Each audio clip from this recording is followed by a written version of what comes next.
ان کے بانی اور فاؤنڈر کا پتہ ہی نہیں چلتا، یعنی اختلاف ہے ان کے اس میں. وہ سمجھ میں نہیں آتا ان کو کہ ہمارا دھرم یا ہمارا دین فلاں شخصیت سے جوڑیں کہ فلاں سے جوڑیں.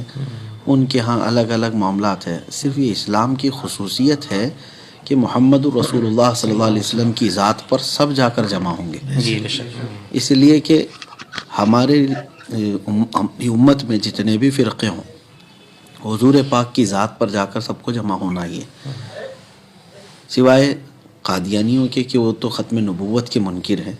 لیکن اس کے علاوہ بہت سارے بھٹکے گمراہ ہوئے اور بھی بہت سارے معاملات ہوئے، لیکن سب اپنے آپ کو بتاتے ہیں رسول پاک صلی اللہ تعالیٰ علیہ وسلم تک.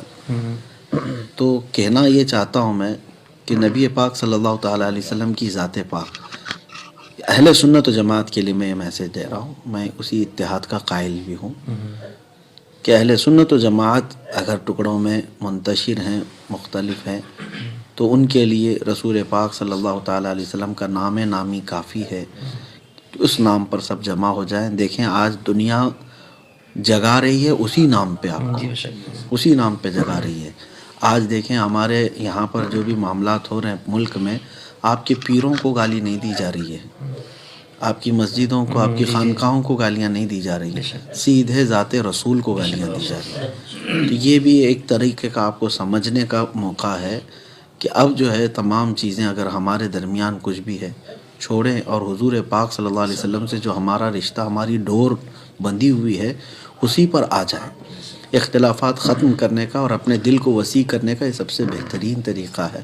اس گنبد خضرا کی چھاؤں میں سب اپنے آپس کی تمام چیزیں بھول سکتے ہیں، اس لیے کہ یہ پریکٹیکلی بات ہے. مدینہ طیبہ میں جب رسول پاک صلی اللہ تعالیٰ علیہ وسلم تشریف لائے تو حبشہ کے بلال رضی اللہ تعالیٰ عنہ جو کالے تھے، ہاں، اور دوسرے حضرت فارس سے حضرت سلمان، روم سے حضرت صہیب، اور کہاں کہاں سے سب آئے، جمع ہوئے، اور وہ سب سگے بھائیوں سے زیادہ عزیز ہوئے. تو وہ کون سا دامن تھا اور کون سی چھاؤں تھی جس میں آ کر کے وہ برسوں پرانی اپنی جہالت یا اپنی دشمنیوں کو ختم کیے. وہ صرف دامن رسول ہے. وہ آج بھی ہے اور کل قیامت تک رہے گا.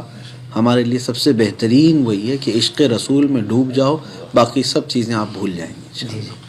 آپ نے ایک آدمی کو نام دیا پاکھنڈی، اور کون ہے آپ نے سمجھ گیا ہوگا. تو اس طرح کی حرکتیں آئے دن لوگ کرتے رہتے ہیں، اور ماشاءاللہ یہ مہم آپ نے جو چھیڑی ہے کہ جس اسٹیج سے آپ کا خطاب ہوتا ہے تو اس ٹاپک پر آپ لوگوں کو ضرور بیدار کرتے ہیں. یہ تو عوامی سطح پر بیداری ہوئی، اور کچھ اقدامات ہوتے ہیں انتظامی سطح پر، جیسے کہ پولیٹیکل لیڈران ہیں، ایڈمنسٹریشن ہیں، یا پھر جو قانونی راستے کی طرف جو راستہ ہموار کرے وہ ساری چیزیں ہیں. اس طرف آپ کی اب تک کتنی پیش قدمیاں ہوئی ہیں؟ دیکھیے، بہت اچھی چیز آپ پوچھ رہے ہیں کہ صرف پروٹیسٹ کرنا یا عوامی بیداری لانا یہی سب کام نہیں ہے. لا کے میدان میں قانونی اعتبار سے اس پر بھی ہماری کوششیں جاری ہیں. آپ کو پتہ ہوگا کافی پہلے ہی، سال بھر گزر چکے، میں سپریم کورٹ کے لائر سے ملا تھا، اور ہم نے ایک پرستاؤ ان کے سامنے رکھا بھی کہ ایک ایسا بل بنایا جائے جو رسول پاک صلی اللہ تعالیٰ علیہ وسلم کی جو بھی توہین کرے اس کی سزا مقرر کی جائے. آلریڈی جو ہے انڈیا میں کچھ قانون بنے ہوئے ہیں، 153 یا غالباً 295 یا ایسے اس آرٹیکلز ہیں جس میں کسی کو بھی اکسانا یا کسی کے خلاف بولنا دھارمک اعتبار سے، لیکن وہ آرٹیکلز اتنے ہلکے بنا دیے گئے ہیں کہ اس کے تحت کیس تو درج ہوتا ہے، لیکن آن دا اسپاٹ لوگ جو ہے نا بیل لے کے چلے جاتے ہیں، یا زیادہ سے زیادہ تھوڑے دن کے بعد جب معاملہ ٹھنڈا ہو جائے تو آسانی سے بیل ہوتی ہے. ہماری مانگ یہ تھی کہ کسی بھی دھرم کے مقدس، چاہے یہاں پر مسلمانوں کے نہیں، سارے لوگوں کے لیے، کہ ہمیں تو قرآن نے یہی کہا ہے وَلَا تَسُبُّوا الَّذِينَ يَدْعُونَ مِن دُونِ اللَّهِ فَيَسُبُّوا اللَّهَ عَدْوًا بِغَيْرِ عِلْمٍ. اللہ تعالیٰ کا حکم ہے قرآن پاک میں کہ جو دوسرے لوگ ہیں ان کو گالیاں مت دو، ورنہ وہ پلٹ کر کے تمہیں اللہ کو گالیاں دیں گے. ہمارے ہاں تو گالی کا مذہب ہے نہیں.